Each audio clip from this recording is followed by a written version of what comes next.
Hi everyone, today I will be talking about osmoregulation, which is part of topic 11, animal physiology, specifically 11.3, which is the kidneys. Topic 11 is a HL unit, so obviously standard level biology doesn't need to learn it. However, it is a very important process where blood is filtered and urine is formed, so it's very, very important that the body can do this, and which is why kidneys are vital to humans being able to live. So what is osmoregulation?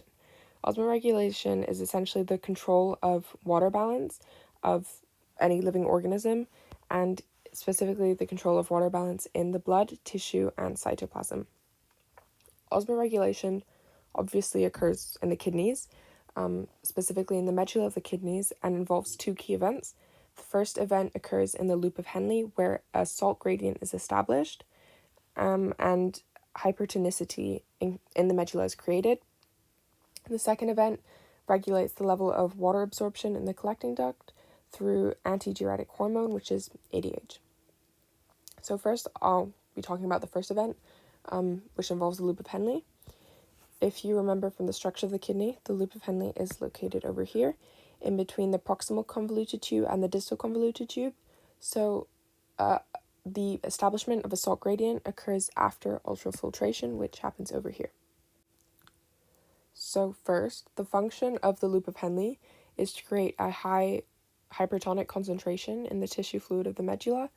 I think it's from topic 1, but if you remember, hypertonic means a high solute concentration.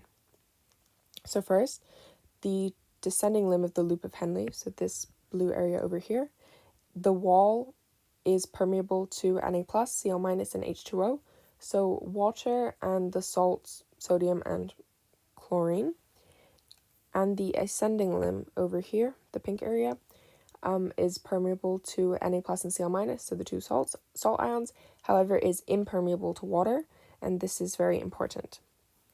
This means as the loop descends into the medulla, so moves this way, the fluid inside the loop of Henle becomes more salty and hypertonic, and salts are then released from the ascending limb as they are drawn down into the medulla, where a salt gradient is then established.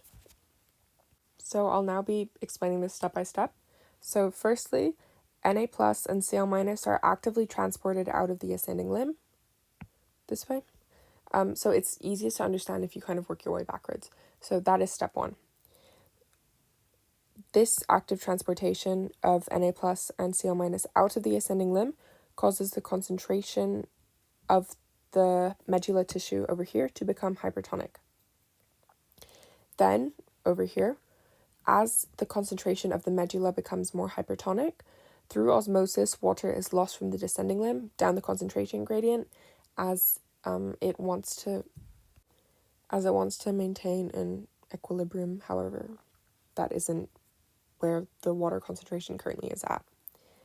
Next, the loss of water causes concentration of Na+ and Cl- in the descending limb over here to increase.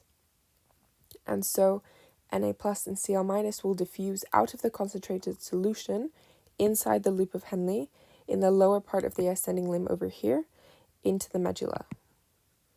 As now, first, the medulla became hypertonic, then it became hypotonic as the water concentration increased, and then finally it becomes hypertonic again as the Na+ and Cl- are moved back into the medulla through diffusion.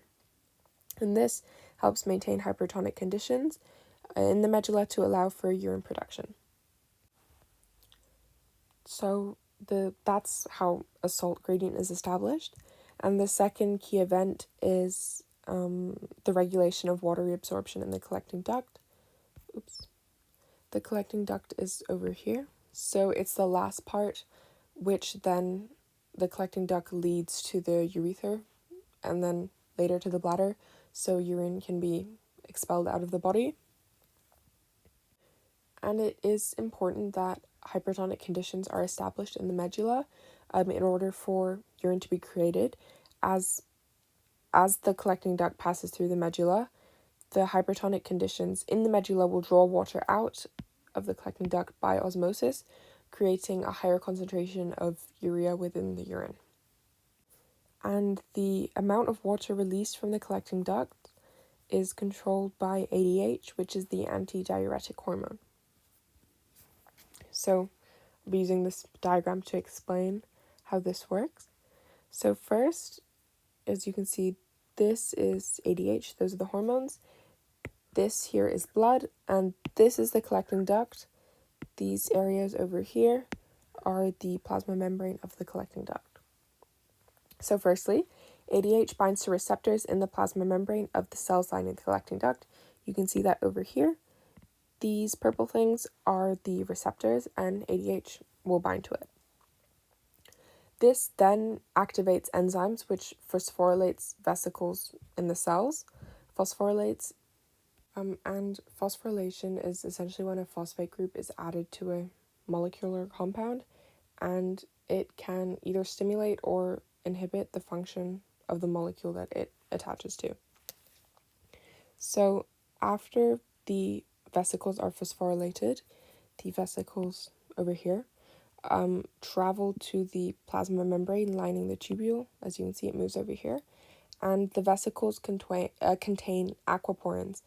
And aquaporins are water channels, which allow for facilitated diffusion. So step 4 over here, you can see that the vesicles fuse to the plasma membrane, which in turn makes the membrane more permeable to water.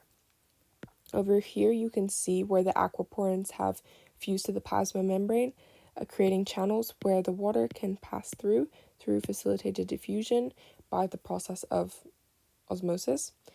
And step 5 is where water is reabsorbed into the blood down a water potential gradient, so through osmosis.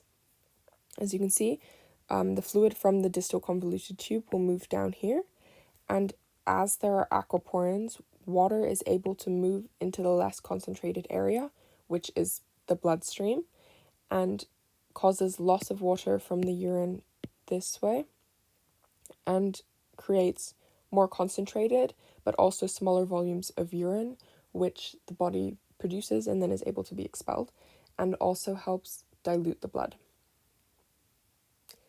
That's pretty much it for osmoregulation, and I hope this helped.